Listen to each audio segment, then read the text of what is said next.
Hello दोस्तों। तो आज हम देखने वाले हैं स्टैचू ऑफ यूनिटी का आगे का सफ़र। पिछली वीडियो में हमने स्टैचू ऑफ यूनिटी के ग्राउंड हॉल के लिफ्ट तक का सफ़र देखा था। तो आज हम देखेंगे उसके बाद हमने कहाँ कहाँ विज़िट की, और उसके बाद हम देखेंगे लेज़र शो भी। तो लेज़र शो आज के वीडियो की हाईलाइट है। तो चलिए देखते हैं स्टैचू ऑफ यूनिटी पार्ट 2। तो ये है वो वेटिंग एरिया जिसकी मैं बात कर रहा था। काफ़ी आकर्षक दिख रहा है और ये किसी 5 स्टार होटल की तरह ही लगता है देखने में। तो हम यहाँ पे खड़े थे इंतज़ार करते हुए क्यू में, और इसके बाद हम जब लिफ्ट में गए तो वहाँ पे हमें देखने को मिले ऐसे इंफॉर्मेशनल पोस्टर्स। आप देख सकते हैं कि यही 2018 तक ये सबसे हाईएस्ट स्टैचू का रिकॉर्ड चाइना के पास था, और उसके बाद से हमारा स्टैचू ऑफ यूनिटी इस रेस में नंबर 1 पे है। और काफ़ी सालों तक मुझे नहीं लगता कि वो ये रिकॉर्ड तोड़ पाएगा। उसके अलावा और एक पोस्टर भी था। ये पोस्टर हमें दिखाता है कि किस तरह से ये पूरा स्टैचू बना है over a period of time. और जिस हिल पे ये स्टैचू खड़ा है उस हिल का नाम आप देख सकते हैं, साधु हिल नाम है उसका। शायद ही आपने ये पोस्टर कभी देखा होगा। उसके बाद हम पहुँचे ऊपर, लिफ्ट में से ऊपर गए और वहाँ पे ये व्यूइंग गैलरी पे पहुँचे। व्यूइंग गैलरी से हमें ये बहुत ही आकर्षक नज़ारा देखने को मिला। काफ़ी सुंदर पहाड़ियाँ विंध्याचल की। ये नीचे हम देख पा रहे हैं नर्मदा नदी का पानी काफ़ी क्लियर और साफ नज़र आ रहा है। ये वो एरिया है जहाँ से हम चल के आए। और ये हम देख पा रहे हैं कि स्टैचू के अंदर का स्ट्रक्चर कैसा है। बहुत कम जगह आपने देखा होगा, कम वीडियोस में आपने देखा होगा कि स्टैचू का अंदर का स्ट्रक्चर कैसे दिखता है। ये सारा लोहे का मटेरियल है और एक काफ़ी बहुत ही मार्वल, इंजीनियरिंग मार्वल जैसा बिल गेट्स ने कहा था, वैसा ही एक देखने को मिलता है हमें अंदर से। तो ये सारे पिक्स स्टैचू के अंदर के स्ट्रक्चर के।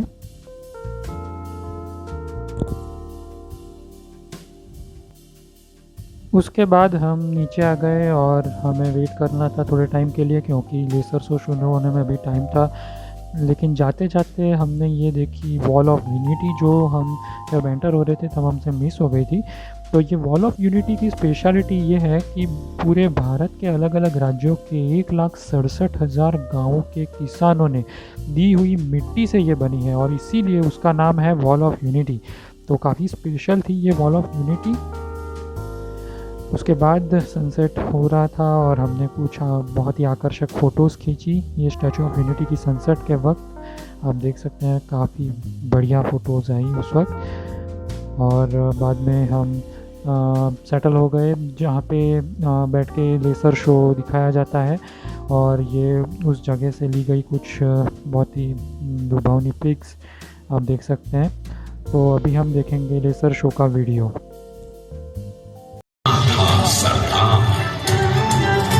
कृषक कार्मिक जनगण से था उसको प्यार अपार, अखिल देश ने उसे रहनुमा किया था स्वीकार।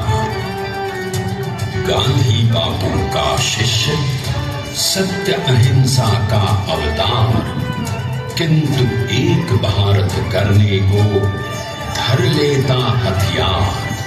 लौह पुरुष संबोधन था वो लोहे की दीवार। तेज पुंज तुम, शक्तिपीठ तुम, बल का सागर अपरंपार।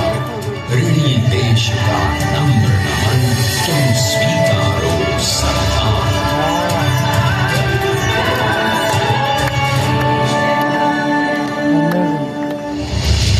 1857 में अंग्रेजों को ललकारने वाले पहले स्वतंत्रता संग्राम के एक सक्रिय सिपाही थे झवेर भाई पटेल।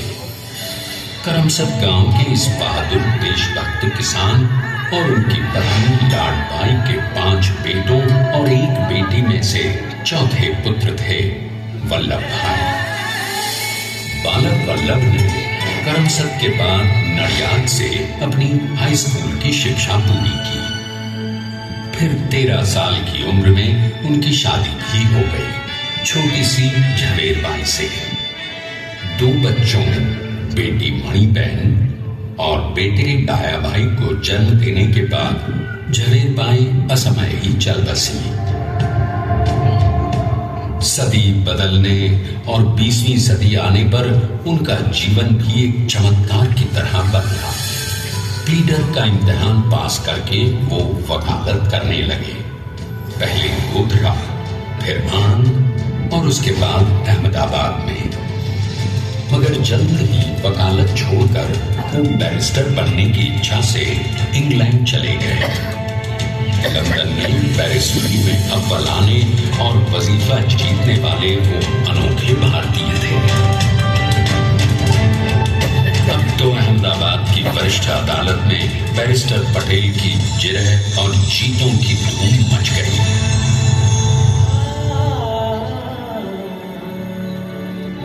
तभी एक युग पुरुष ने वल्लभ भाई के जीवन की धारा ही बदल दी।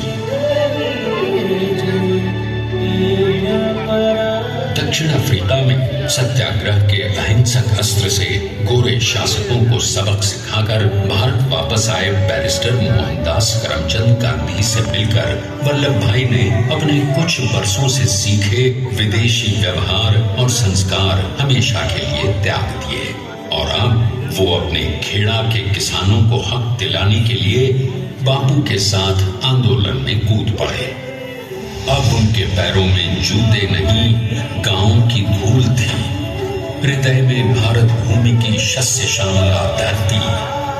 मन में थे गांधी और मस्तिष्क में एक नए स्वतंत्र भारत का सपना।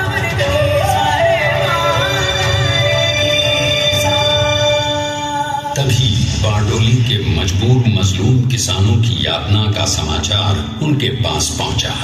तुरंत वल्लभ भाई वहां पहुंचे और यूं शुरू हुआ भारत का सबसे बड़ा और सफल किसान आंदोलन बारडोली।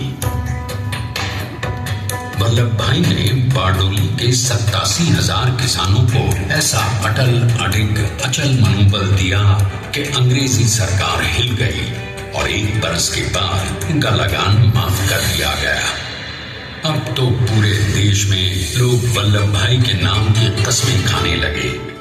स्वयं महात्मा गांधी ने कहा, अब वल्लभ भाई मेरे शिष्य या साथी नहीं, सारे देश के सरदार हैं और देश को मिल गया एक अनोखा असरदार सरदार।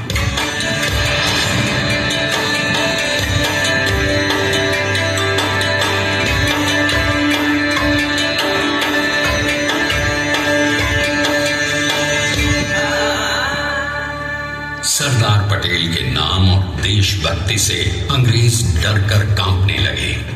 1930 के नमक सत्याग्रह और दांडी कूच में वो बापू से भी पहले गिरफ्तार किए गए।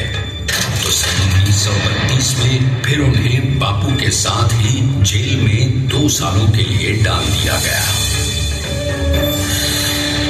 मगर आजादी के दीवानों को, स्वतंत्रता के परवानों को कौन गिरफ्तार कर पाया है? जेल से छूटते ही सरदार को कांग्रेस के नए राष्ट्र अध्यक्ष पद पर चुना गया और उनकी सरपरस्ती में राष्ट्रवादी भारतीयों ने तमाम ब्रिटिश सूबों में जीत हासिल कर वहां अपनी स्थानिक सरकारें बनाई। किंतु सरदार का सपना केवल सरकार बनाना नहीं था। उनका स्वप्न तो था एक ऐसे नए भारत का जहां हर रंग, हर रूप, हर जात, मजहब, तबके का हिंदुस्तानी एक साथ मिलकर एक ऐसा नया भारत बना सके जहां पूर्ण स्वराज के साथ सारे समाज को गरीबी, अशिक्षा, छुआछूत से भी आजादी मिल जाए। इसकी पहली रणनीति थी भारत को अंग्रेजों की गुलामी से आजादी, ताकि भारत के लोगों की अपनी सरकार सबके साथ और सबके विकास के लिए काम कर सके। बापू की अगुवाई में अब देश ने अंग्रेजों को अंतिम चेतावनी दे दी, करेंगे या मरेंगे, क्विट इंडिया, अंग्रेजों भारत छोड़ो। बस फिर क्या था, संघर्ष की रणभेरी बजी। 3 सालों के लिए सरदार पटेल को भी सत्याग्रही नेताओं के साथ जेल में ठूंस दिया गया। 2 सालों के बाद अंग्रेजों को बापू के सभी शिष्यों और साथियों को छोड़ना पड़ा।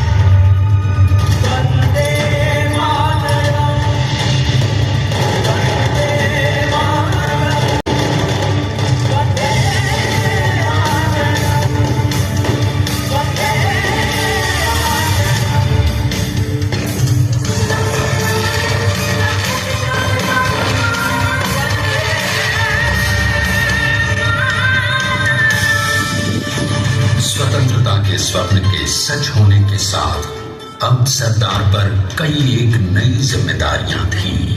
आने वाली आजादी की तैयारी और एक नए भारत के लिए नए लोकतांत्रिक संविधान की संरचना। जैसा उनके साथी ने खुद कहा था, सरदार ने ही छैली हथौड़ी लेकर एक नए भारत को उकेरा है।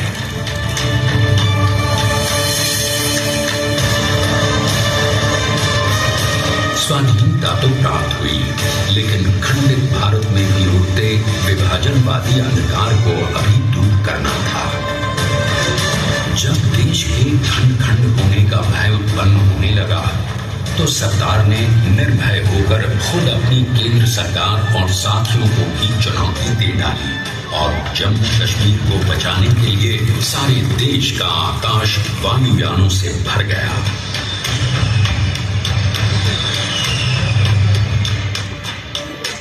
और फिर हैदराबाद और जूनागढ़ के भारत में विलयीकरण को पाकिस्तान से चुनौती मिली। सरदार चाहते थे कि देश की 1 इंच धरती अब और विभाजित नहीं होनी चाहिए। नए भारत को एक करने के लिए समझा बुझाकर मनाकर 565 रियासतों को सरदार ने अपनी सूझबूझ सदाशयिता संबल से एक नए स्वतंत्र भारत का अभिन्न अंग बना लिया।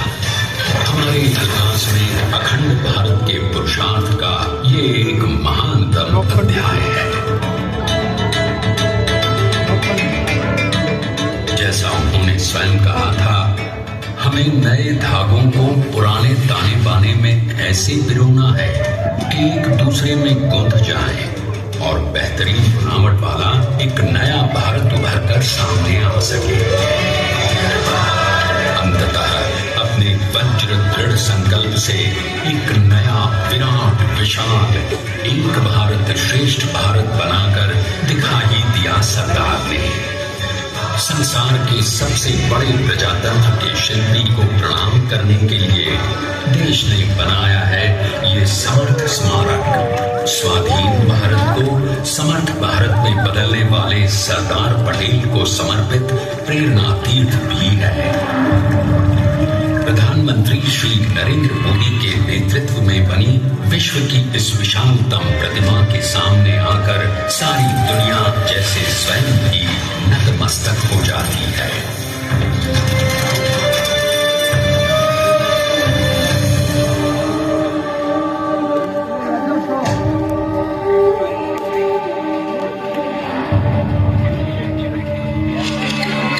देश को बना गया वो अमित अटल,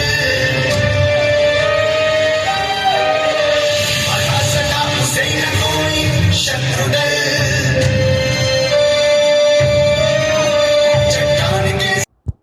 तो दोस्तों, इसी के साथ समय हो चुका है आज का वीडियो यहाँ पे समाप्त करने का। तो कमेंट में बताइए कि कैसा लगा आपको ये स्टैचू ऑफ यूनिटी का laser show focused video.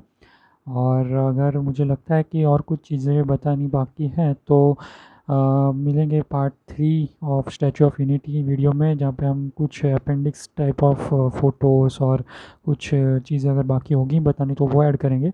Otherwise नए कुछ मिलेंगे, कुछ नए प्लेस के वीडियो में चलेंगे किसी नई जगह की सफ़र पे। तो मिलते हैं अगले वीडियो में। Bye bye.